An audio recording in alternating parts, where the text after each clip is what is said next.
رب اشرح لي صدري ويسر لي أمري واحلل عقدة من لساني يفقه قولي اللهم ثبتنا عند الموت بلا إله إلا الله اللهم اجعلنا من الذين آمنوا وعملوا الصالحات وتواصوا بالحق وتواصوا بالصبر آمين يا رب العالمين. The intention of today's khutbah is to actually share with you part of just one ayah that belongs to Surah Al-Hadid.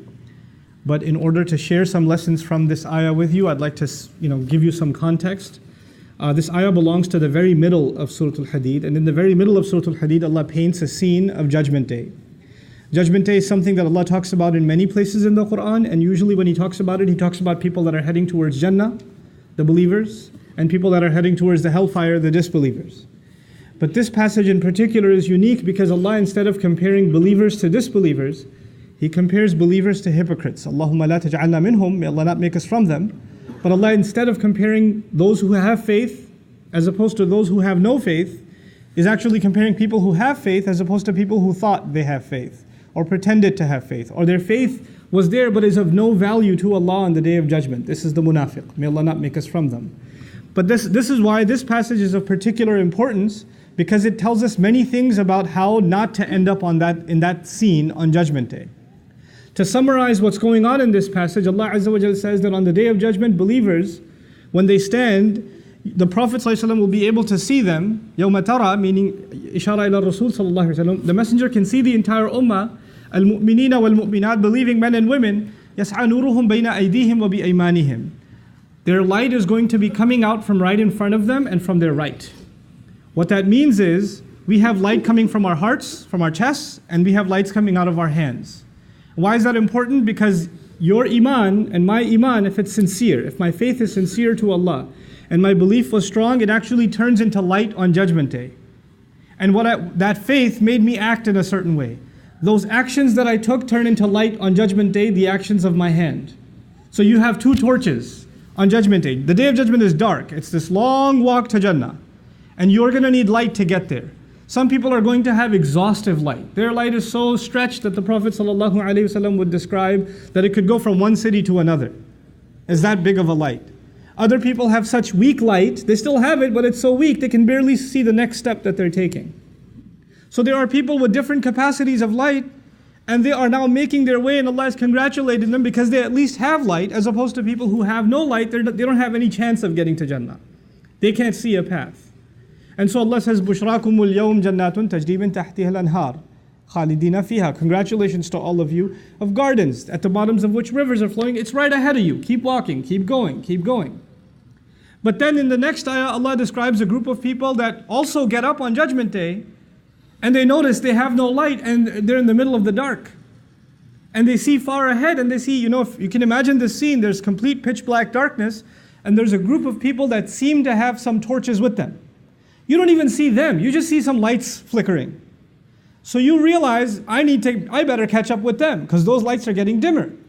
So these hypocrites wake up in this dark scene on Judgment Day, and they try to run and catch up to the believers, because they have no light of their own. They wake up and they're in shock that they have nothing that can aid them. So يَوْمَ يَقُولُ الْمُنَافِقُونَ وَالْمُنَافِقَاتِ لِلَّذِينَ آمَنُوا انظُرُونَا نَقْتَبِسْ مِن نُورِكُمْ. The day on which hypocritical men and women are going to say to those who've believed, wait for us, hold on, look back towards us. We could get some of your light. نَقْتَبِسْ مِن نُورِكُمْ. Iqtibas literally means, in old days you had these torches with fires on top, and you can take your wood and you can kind of light up your own torch. So they figure we can go borrow some of your light. It won't take anything away from yours. Hold on a second, help us out here. And then a voice is heard, قِيلَ إِرْجِعُوا وَرَاءَكُمْ. Go back behind yourselves, go turn back. فَالْتَمِسُوا نُورًا. Find some light. We're not going to help. The Day of Judgment is the day on which a mother doesn't care about her child. The day on which, father and son and brother and sister, this is all these relationships, تَقَطَّعَتْ بِهِمُ الْأَسْبَابِ. All relationships are cut. So who's going to care about who? I just need to get to my Jannah, mind your own business. I'm not even turning back. Go back and find some light yourself. And the idea of going back actually is sarcasm also. Go back to this world. Because on Judgment Day, if you don't come on Judgment Day with light, you can't get any. The only way to gain that light was in this world. فَالْتَمِسُوا نُورًا. So now they still try to catch up, because they don't want to hear it, right? So they're still trying to catch up. And as they get closer and closer to the believers, فَضُرِبَ بَيْنَهُمْ بِسُورٍ لَهُ بَابٍ. a massive, gigantic wall is dropped between them, which happens to have a door. And the door, inshallah, maybe some other time we'll talk about. But Allah says a massive, giant wall is dropped between these two groups. So even if they were going to try to catch up, now they can't. As the wall is dropped, Allah says, بَاطِنُهُ فِيهِ الرَّحْمَةِ. The side they can no longer see, the hidden side of it, that's got mercy and love and care in it. وَظَاهِرُهُ مِنْ قِبَلِهِ الْعَذَابِ. And right behind it, approaching them is punishment. So not only were they in the dark, now there's a massive wall, you got nowhere to go, and when you look back, there's punishment coming at you. They're about to be crushed. So these hypocrites, may Allah not make us from them, become desperate. So they call out, and they say, أَلَمْ نَكُمْ مَعَكُمْ. Didn't we used to be with you? Weren't we with you? So they're asking for the people of the other side. Apparently the door can be opened from the other side. Open up, guys, come on, we used to be with you. And so a desperate call is made. This is important before we go any further. This is actually the reason I chose these ayat for today's khutbah. This wording, أَلَمْ نَكُمْ مَعَكُمْ. Weren't we with you? The idea is that these people on Judgment Day that are standing on the wrong side of the wall, that are in desperate situation, that have no light of themselves, actually assumed that they belonged among the believing community. They were very confident about that. So much so that they're citing it even on Judgment Day. We used to be among you. We prayed with you, we did business with you, we were friends with you, we were family with you, we were cousins with you. We went to the same college, university. We're all the same, guys. How are we separated today? Why is this separation happening today? And from the other side, this time, now that they feel safe, once the wall is dropped, not only do these people get overly terrified, the people on the other side feel far more secure, so they're not in a rush anymore, because now it's totally safe. So now they take their time and actually answer them and say, well, here's why you're not with us today. Here's why you're not with us today. The first thing the people of heaven told them was, you have to go get some of your own light. فَالْتَمِسُوا نُورًا. Find some light on your own. Go back and get it. Apparently you don't have any light. And then they're in shock. We used to be with you. We should have had light just like you have light. So now the people of Jannah are going to describe how these people who used to have light, they used to have light, they used to have faith, how did they lose it? How did they end up bankrupt on Judgment Day? And this ayah is particularly profound because then it will give us an insight into how does someone lose their Iman. How does someone end up taking the most priceless treasure that they can have in this life, our faith, and end up squandering it and losing it. It doesn't happen overnight. You don't just lose your Iman. It's a process. And that process has been described in these timeless words. Bala, of course you used to be with us. وَلَكِنَّكُمْ فَتَنْتُمْ أَنفُسَكُمْ. However, you put yourselves, I'll do a rough translation first and I'll explain. Number one, you put yourselves in fitna, you put yourselves in trial. Fatana in Arabic actually means to put something to the test. Fatana is also used when you test the purity of gold and you melt it and impurities come out. Gold doesn't go through an easy test, it goes through a painful burning test. The idea of fatantum anfusakum, there are many lessons associated with it. For the purposes of this khutbah, I'll highlight one of them. You kept putting yourselves in situations where your faith gets tested. Try to understand what that means. You kept putting yourself in environments where you knew it was bad for you, but you said, no, I can handle it. I got this. You kept surrounding yourselves with friends that would do bad things, say bad things, see bad things, go to bad places, but you said, I'm not like them, I'm just trying to help them. And you kept going back into those environments. You kept getting into gatherings and places and situations. You kept putting yourselves in those places, assuming that it will not have any effect on you. It'll affect everyone else, but it won't affect you. The first step wasn't that these people just became disbelievers. It was actually bad company. They put themselves in questionable circumstances. And they assume that it's not going to have an effect. When you are, I'll give you a silly example, but it'll get the point across. If people do a lot of cooking at home, especially if you're a Desi household, you do a lot of cooking at home, the home smells like a lot of masala. But if you live there, you don't smell it. When somebody else walks in, especially if an Arab walks into your house, They feel like they're in some contaminated zone. It hits them really hard. But a couple of hours later, they're like, oh, it's just oxygen now. You understand? When you first put yourself in a bad environment, you might feel it. You might feel, this isn't good. This is going to mess me up. I don't think I should be here. Your heart will feel uncomfortable. But if you keep putting yourself in that situation over and over and over and over again, guess what? It doesn't bother you anymore. Somebody who smells, stands next to a smoker for the first time is coughing and their eyes are burning. But if they start smoking themselves a year later, that just becomes their oxygen. They can't even breathe normally without smoking. It changes them altogether. The first problem was you surrounded yourselves in a bad environment. فَتَنْتُمْ أَنفُسَكُمْ. What was the second problem? The second problem was وَتَرَبَّصْتُمْ. You kept procrastinating. Now what does that mean? That means you realized it's bad, and you also realized in your own conscience, I should change, but you told yourself, I'll change pretty soon, inshallah. I'm going to change. I know I have to change. I know this is bad. Just one more week, and I'm going to be a different person.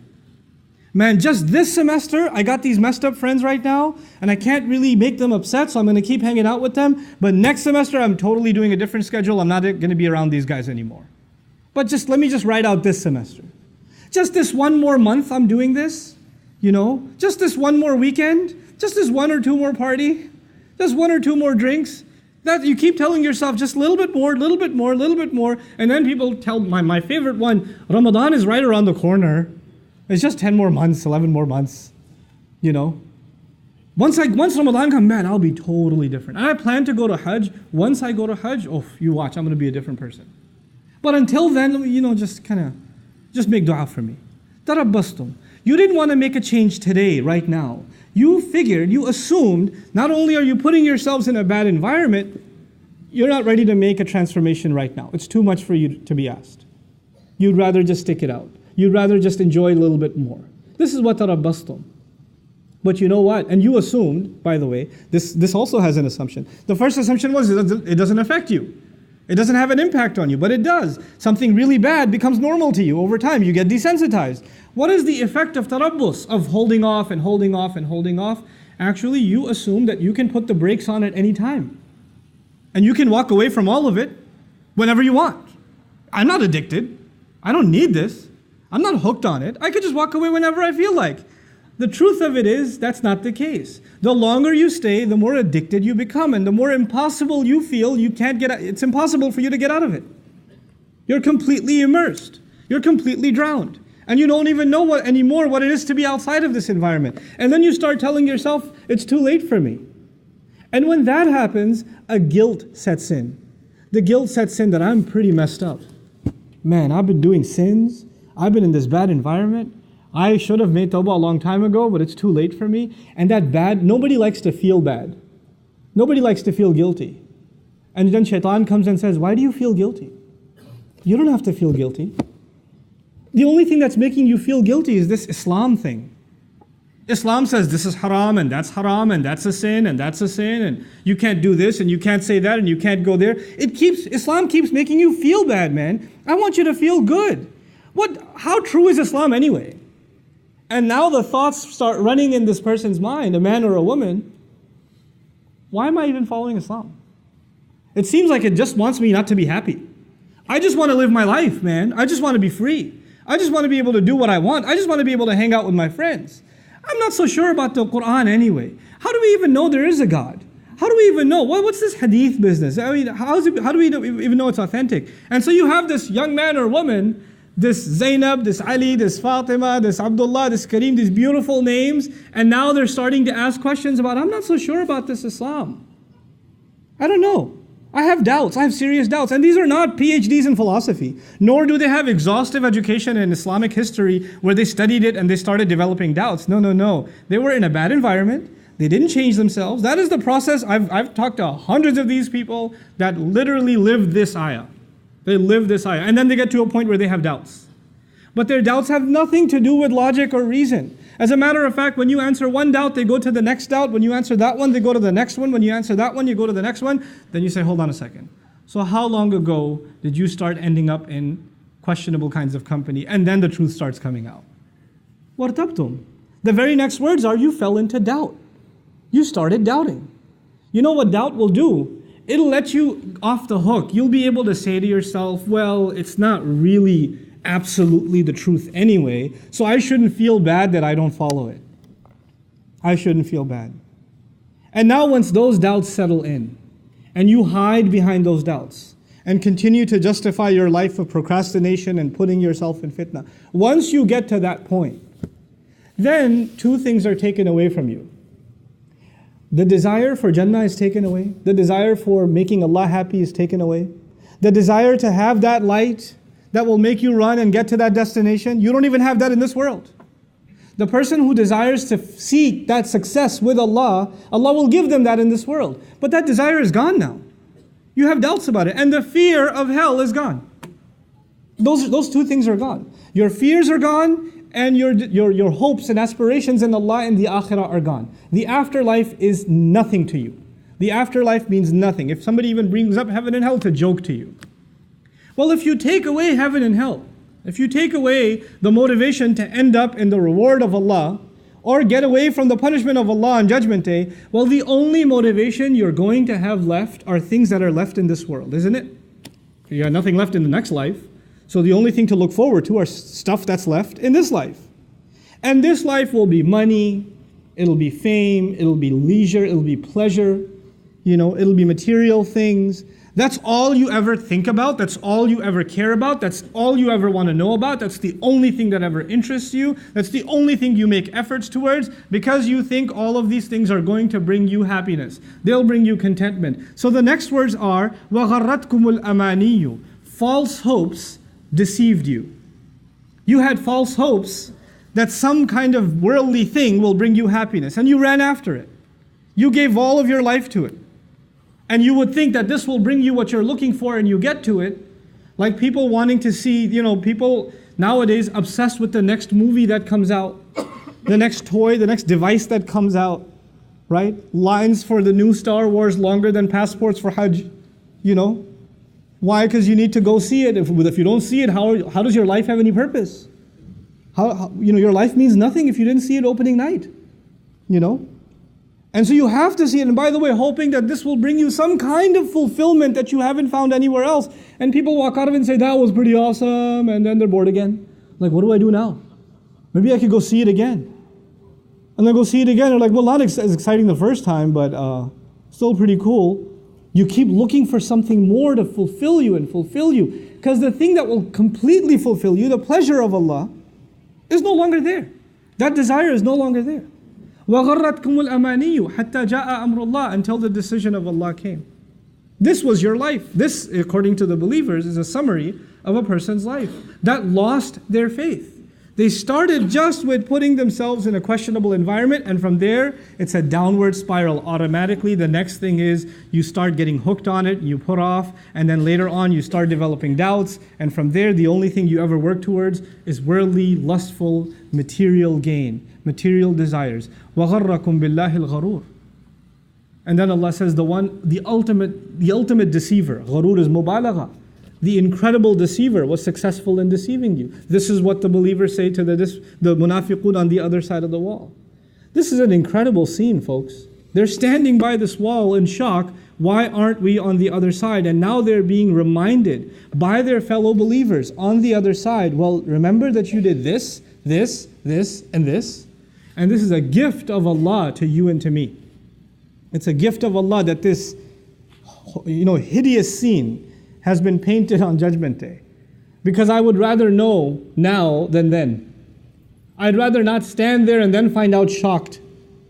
Why am I on the wrong side of this wall? Why am I not on the other side? How come I don't have any light? How come I lost this thing that Allah had given me? Every one of you sitting here, every believer has light inside their heart. Allah has granted it to us. The problem is whether or not you and I want to hold on to it or not. So you and I have to identify where we are. Maybe we're the people that just started putting ourselves in a fitna situation. Maybe we just started getting ourselves caught up in the wrong thing. Or maybe we've been caught up for a while and we've been putting off letting it go. Maybe that's happened. Maybe we've even gone further down the road and now we've started developing doubts. Maybe that's how far we've gone. Maybe we've gone way down the road. غَرَّتْكُمُ الْأَمَانِيُّ حَتَّى جَاءَ أَمْرُ اللَّهِ. Now all we live for is, toys and pleasures. That's all we live for now, is entertainment. That's what we've become. And so at the end of it all, nothing you earn, nothing I earn is worth anything on Judgment Day except that light. This is why when this passage began, Allah Azza wa Jal described it with light. And that light is the only thing that matters on Judgment Day. إِلَّا مَنْ أَتَى رَبَّهُ بِقَلْبٍ سَلِيمٍ. The one who comes before Allah with a sound heart, the heart that can beam light in front of them. Anything else that you and I have, that we have now, is worthless. It's completely worthless before Allah on Judgment Day. You can enjoy it for now, but if you get caught up in it and it takes up the space in your heart, then you have no room left for light in your heart. You just don't have room left. Which is why the last ayah of this passage is فَالْيَوْمَ لَا يُؤْخَذُ مِنْكُمْ فِدْيَةٌ وَلَا مِنَ الَّذِينَ كَفَرُوا مَأْوَاكُمُ النَّارُ هِيَ مَوْلَاكُمْ وَبِئْسَ الْمَصِيرُ. And today, there's not going to be any compensation, any ransom acceptable from you. Don't try to pawn it for anything else. There is no access into those doors. There's no getting through this door with any kind of penalty or payment. You can't get through. Not from you and not from those who've disbelieved. The scary part of this ayah is لَا يُخَذُ مِنْكُمْ فِدْيَةٌ وَلَا مِنَ الَّذِينَ كَفَرُوا. You are now in the same position as those who disbelieved. You ended up being in the same position as those who disbelieved. I'm not going to take any ransom from you, and I'm not going to take any ransom from them. All of you, your place is fire. وَبِئْسَ الْمَصِيرُ. What a terrible place to be that is. And so at the end of it all, after painting this scene, Allah concludes. And I'll conclude with this ayah as well. How is it that we can continue to preserve our light and continue to remind ourselves not to put ourselves in that downward spiral? And whatever little light we have, how can we make it stronger and stronger and stronger? Allah Azza wa Jal Himself says, أَلَمْ يَأْنِ لِلَّذِينَ آمَنُوا أَن تَخْشَعَ قُلُوبُهُمْ لِذِكْرِ اللَّهِ. Isn't it yet time that believers' hearts should become, their hearts should become filled with awe, with the remembrance of Allah? Truly remembering Allah will bring awe into the hearts. And the more your hearts remember Allah, because Allah Himself is Nuru Samawati wal Ard, Allah is the light of the skies and the earth. The more Allah is in your heart, the more light is inside your heart. You understand? So He says, remember Allah. And then He says, how do you remember Allah? This is called Ataf Bayan in Arabic. وَمَا نَزَلَ مِنَ الْحَقِّ. And they should be filled with awe because of what came down from the truth. Because of the revelation, because of the Quran. Ponder over the Quran, remember Allah through the Quran. Weep when you recite the ayat of Quran. Think about what they mean to you, the gift that Allah has given you, because not only is Allah the light of the skies and the earth, the Quran itself is also described as light in the Quran. فَآمِنُوا بِاللَّهِ وَرَسُولِهِ وَالنُّورِ الَّذِي أَنزَلْنَا. Believe in Allah and His Messenger and the light that we sent down. Quran itself is called light. Quran itself is called light.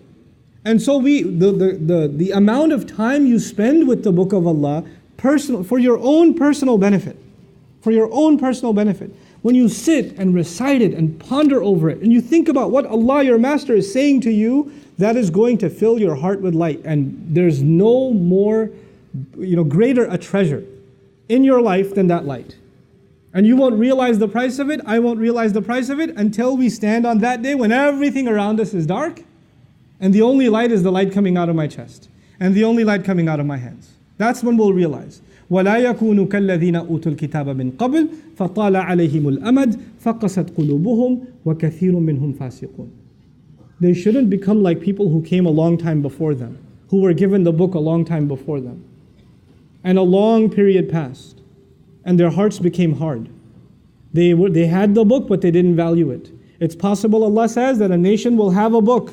They will have the book of Allah. There were nations before us who had a book too. They had Tawrat, they had Injil.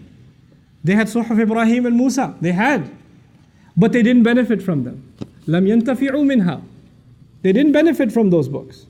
They didn't use those books to fill their hearts with light. Maybe they used those books for the wrong reasons. Maybe they reduced those books to just ceremonial occasions. They just enjoyed reciting it sometime every once in a while. That's all it became to them. Or maybe at some wedding gathering they can play some Quran, and that's all Quran became. But Quran was not there to soften their hearts anymore. And this is the tragedy of history. People did not benefit from the word of Allah that came to soften hearts, preparing humanity for standing before Allah on Judgment Day. That's our responsibility now. That's on you and that's on me.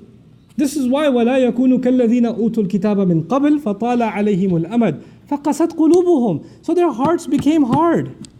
Their hearts became hard. When the heart becomes hard, there's no light inside left. It's not going to give you anything on judgment. وَكَثِيرٌ مِّنْهُمْ فَاسِقُونَ. Most of them are corrupt. Many of them are corrupt. Allah Azza wa Jal is now in these few ayat painting one of the most important realities, depicting one of the most important realities in the life of a believer. The Iman you and I have is not something we can hold on to. This light that we have been given is not something that's guaranteed. It's not. Just because you have it now and you feel secure, if somebody says salam to you, means they're Muslim, you say wa alaykum assalam wa rahmatullahi wa barakatuh. They're both Muslims, they're believers to each other. We assume that we all have the light of faith inside our hearts. But according to these ayat, some people will stand up on Judgment Day and be shocked. I thought I was with you, and you're not. So we better realize that it's not automatic. It's not guaranteed. It's something you personally will have to make efforts for. I personally will have to make efforts for. And your Iman will not help me, and my Iman will not help you on Judgment Day. We're all going to be caring about ourselves, our own light. Irji'u wara'akum faltamisu nura. Go back, find your own light. And right now we can cooperate with each other. And right now we can strengthen each other's Iman. But on that day, there's not going to be any help. May Allah Azza wa Jal make us of those who preserve the light in our hearts. May Allah Azza wa Jal make us of those who are not on the wrong side of that wall. Protect us and our families and our loved ones from nifaq. May Allah keep our hearts from becoming hard. And may Allah Azza wa Jal make us of those who continually internalize the word of Allah, allowing our hearts to soften and to be filled with light. Barakallahu li wa lakum fil Qur'an al-Hakim wa nafa'ani wa iyyakum bil ayati wa dhikr al-Hakim.